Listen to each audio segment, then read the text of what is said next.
I've just graduated from the National French Film School called La Fémis, and the documentary that is shown at Astra Film Festival is the result of an exchange program between my school and an Argentinian school.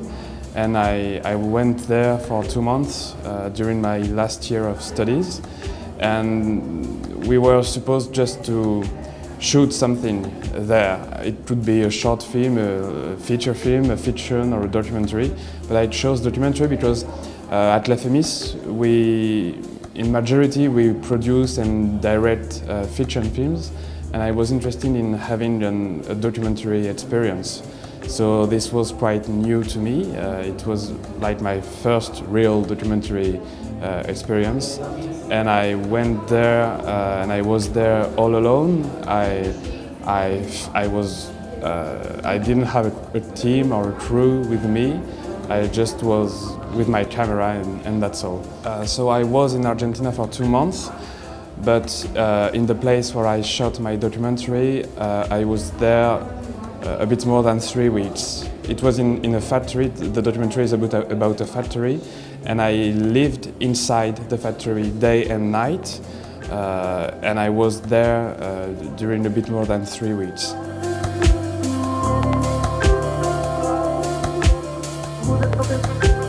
I would say that when I write fiction films, which is my main interest in cinema, to be honest, I like to write stories very imaginary, and it's difficult to me to write fictions that are contemporary, that tell about the contemporary world and actual problematics.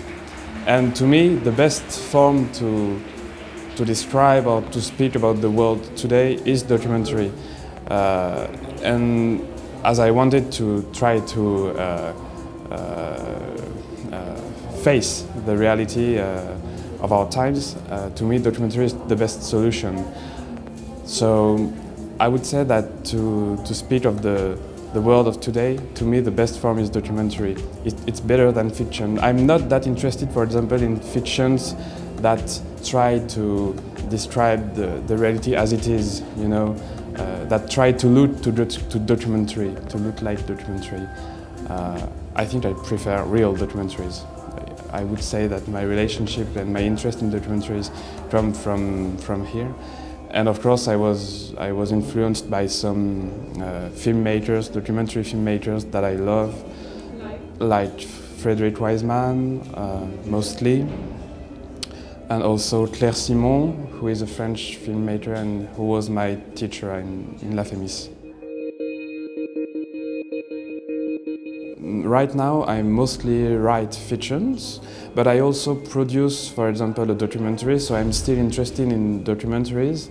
And yes, I'd like to continue in this wide world of documentaries, and I've got some ideas and I have to make them real and concrete, because it's difficult to be on both sides, fiction and documentary. And for now, my main activity was writing fiction films, but I'd like to take some time to write also documentaries, and because I really enjoyed this experience in Argentina, being all alone without a crew, face the reality and trying to give it a shape in terms of cinema. And always been thinking on what am I trying to say, what do I see, how to film it, how to say something about the situation.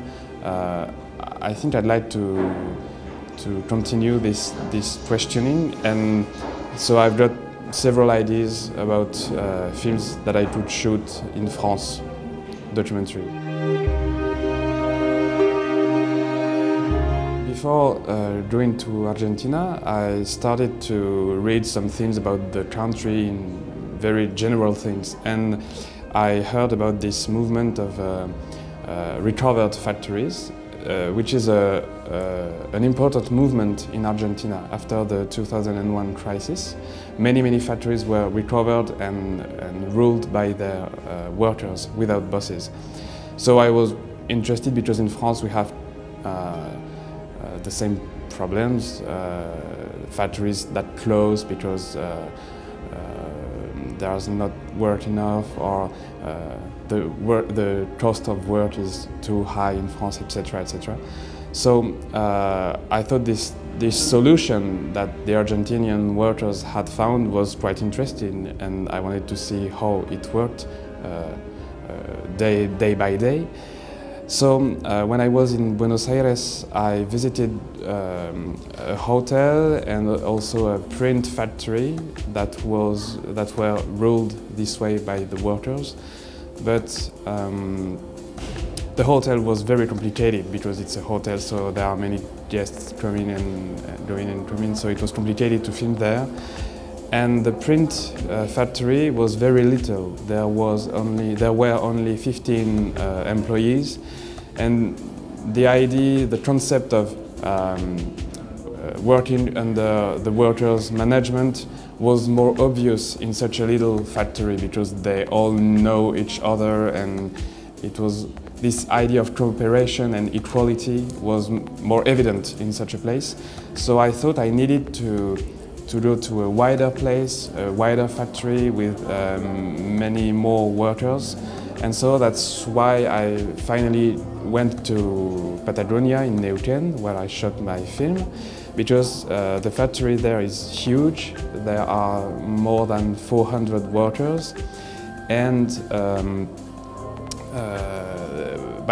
besides, it's maybe the most symbolical factory of this movement of recovered factories, because it was maybe the first one to initiate this movement, and it's one of the most successful because it has been under workers' management for more than 12 years, and it's working. I mean, they kept producing their ceramics, so it's a place where they can prove that it works.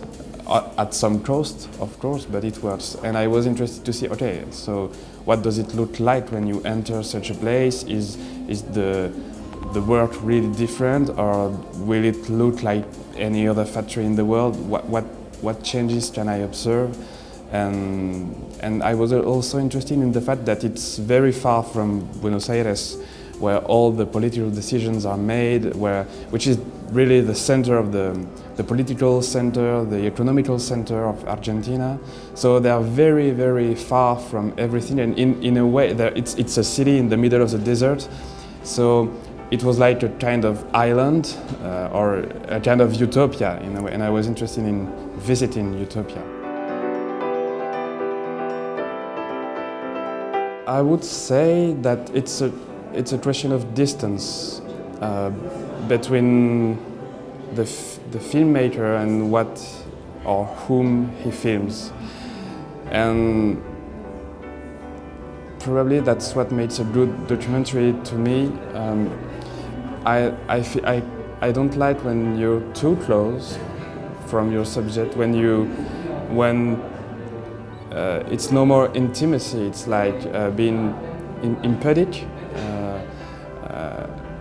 And I'm not. And if he is always, he or she, the filmmaker, is always too far from the guys he tries to film, you can't feel anything, and you have the feeling that there is no risk, that he doesn't risk anything, he doesn't try to make any links or any connections. So I would say that what makes a good documentary to me is trying to find the good distance with your subject.